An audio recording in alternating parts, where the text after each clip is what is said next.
Then you go to there's another thing where a soccer player or some people are on a field um, playing or standing together, and they're talking about carbon emissions and so forth. And one of the people there, when they asked about, well, what are you going to do for this to help protect the environment? And the guy didn't say anything, or basically implied he wasn't going to take part in it. So another guy has a red button. I think it was the cameraman that was getting ready to take the picture. He presses the red button. This guy blows up. And there's another situation where what we have is all through all of these clips. There's a woman that's narrating the thing, promoting the global, the carbon emission thing. And so what happens is, after these couple of instances where these people are blown up, they go into a studio where you've got the producer sitting on one side of this glass window and things, and the woman, she's sitting in the room, and she's the one that's doing the talking. So when they got through, so the producer asked her, said, well, now that you finished, now what you going to do for protecting the environment? And so the woman said, well, I just thought I just came in here to read the article. I'm not going to really be involved in anything like this. I'm just here to voice over, on the ad. And so the producer said, oh, okay. And what he does is he has a red button. He pushes it, and the woman blows up. Now, there was a written article about this because I found the video after I was reading the article on YouTube. That's where the video came from. And it says now even some of these environmentalists are little taken aback by the lengths of which certain people are going. This video goes through to try to get its point across. I haven't seen any other videos necessarily about this global warming thing, but I can tell you this. I've heard, I can't prove it, but I've heard that there's been videos out there that will really make this video look tame in comparison, because it basically shows something similar to what we would call a nuclear holocaust, where people are sitting in the classrooms and they just start burning up.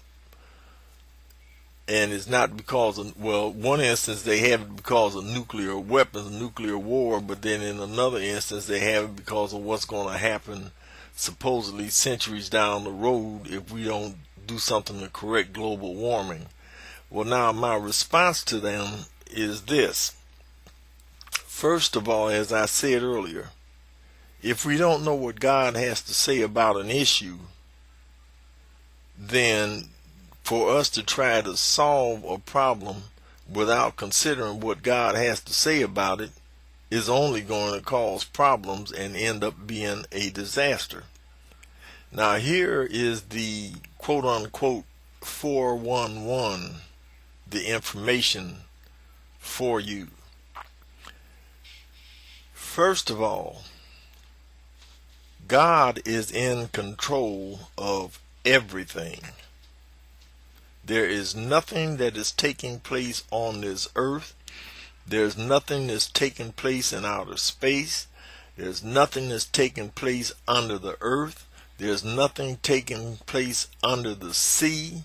There's nothing taking place in any of our lives or any circumstances in our lives. There is nothing that's taking place that God is not in control of it. Now, as far as global warming is concerned, we are being told that man is responsible for global warming. Now, the possibility that the earth may be warming up, that's up for speculation from the get-go, because when people are telling me today, when a scientist tells me today that the temperature of the earth 5,000 years ago was such and such a degrees, and now we are up to whatever the average core degrees of the earth is now, the first question comes to my mind is, who was taking the temperature of the earth 5,000 years ago, or 10,000 years, or however many years they go back? And you know, if when you get right down to it and think about it, what you have is a bunch of people saying that because of scientific proof, we'll ask them to show you exactly what they're talking about. And what they're usually talking about is something what they call carbon dating, whereas they look at fossils and this, that, and the other, and from a fossil or something that they might find, they're going to tell you that so many thousand or million years or so ago, the core of the Earth's temperature was at such and such a thing, and right now it's at a certain amount of degrees now, which means the Earth is warming up. Now, as I said, from the standpoint of my looking at it the way that God sees it, is this. The Bible tells us that the earth is going to burn up in the last days, which then basically makes every argument that these people are coming up with, talking about man-made global warming, it makes it all moot because of one thing. If God has already said it's going to happen, then I don't care if every person on the face of this earth went back to the Stone Age to try to stop global warming. It will not work, because God has already said it's going to happen. And man cannot change that. That's all part of God's plan. So mounting all of this effort to fight something that God says is going to take place is ludicrous. And it goes to the point of what I said earlier. Well, the Bible says the people are destroyed for a lack of knowledge, and see, by the lack of knowledge being of what God has to say about the situation. Then they turn around and, like I said, any solution that they try to come up with in which God is not the focal point or the center of that solution is not going to work. Now, the center point is, why would all this global warming take place in the first place? Well, it's to usher in the second coming of Jesus Christ. And what God really wants is for people to turn back to Him before it's too late. And seeing that every time something comes up that threatens man, we'll turn to God. But as soon as there's a solution to the problem that makes it appear like it's not, that we're safe, then we go right back to our wicked ways and things and forget all about God. But this is something we can't change, irrespective of what we try to do. Now, I'm going to say something here, and I don't want you to take this the wrong way. I'm going to remove God out of the picture, and what I'm going to do is offer you solutions for those of you that don't believe that God is real. I'm going to give you some common sense things to think about. The first of which is this. If you've been in high school or even in junior high school, well, I know at least back when I was in from 1959 through to 1964, when I was taking science in school, we were always taught about the Ice Age.